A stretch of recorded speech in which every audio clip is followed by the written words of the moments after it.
Yesterday, Tuesday, July 23, Ghana's Finance Minister Mohammed Amin Adam presented the 2024 Media Budget Review before Parliament.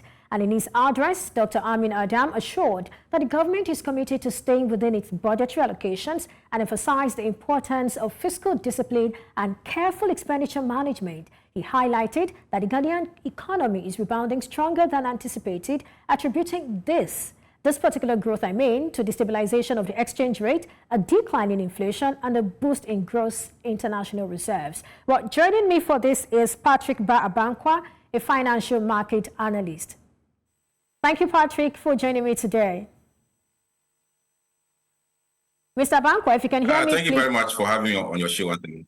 Great. Thank you. Now, what are the key takeaways for you from the 2024 Media Budget Review that was presented by the Finance Minister, and how do they impact Ghana's economic outlook?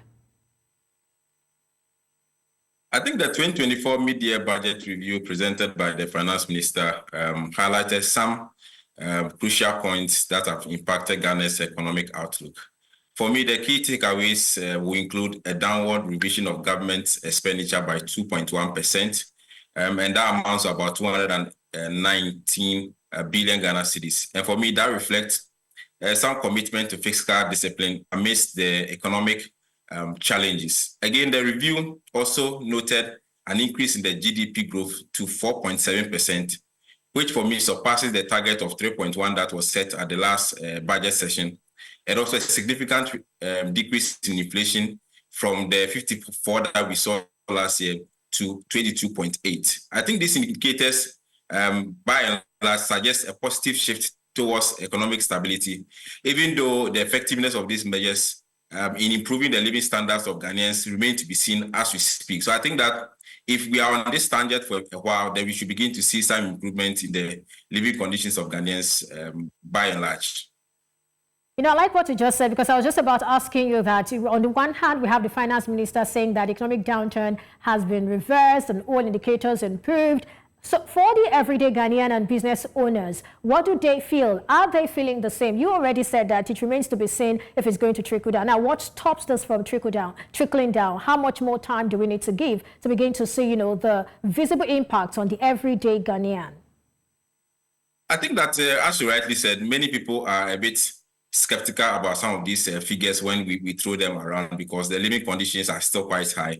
The economic terrain hasn't improved that much. There's always a disconnect between macroeconomic indicators and the personal experiences that often leads to perception that recovery is not yet tangible to the average Ghanaian. I think that what we need to understand is that, for example, if you pick an indicator like inflation, which has reduced from 54 to around 22%, what it means is that the situation could have been worse in terms of the rate at which the prices are going up. And that's where you need to be able to explain some of these indicators to the ordinary Ghanaian for them to appreciate that indeed things are not as they used to be in terms of the hardship, but we expect that things will get better if this trend continues for a very long time. And I think that such communications give some kind of hope.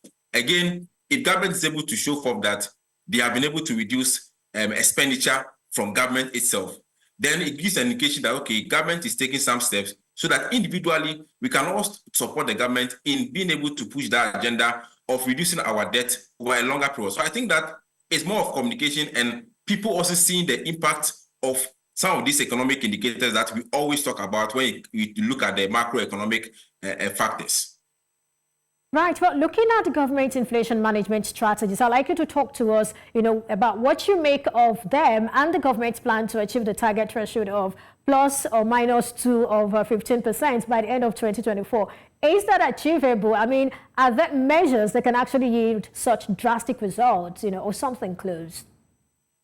I think government strategy for managing inflation, as you rightly said, usually is through fiscal discipline and a commitment to not introduce new taxes, aiming to stabilize prices and also encourage economic growth.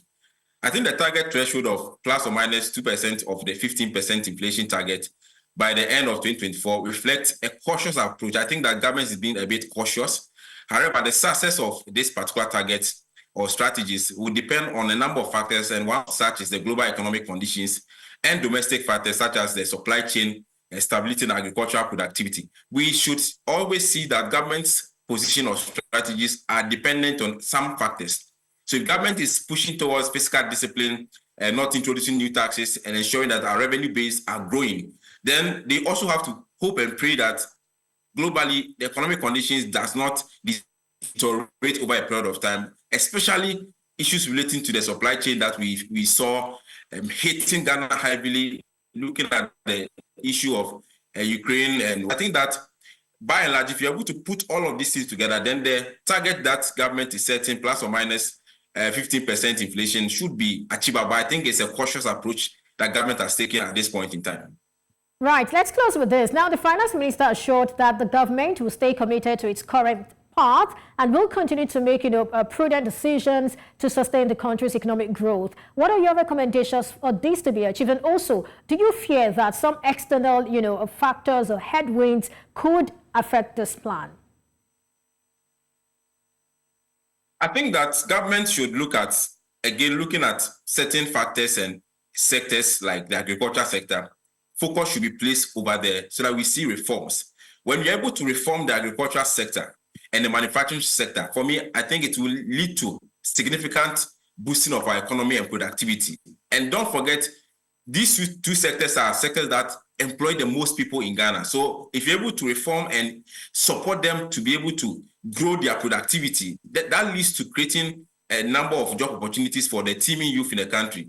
I think that these measures must be implemented alongside effective monitoring and evaluation of the impact so that what we are seeking to achieve with these strategies will be realized eventually.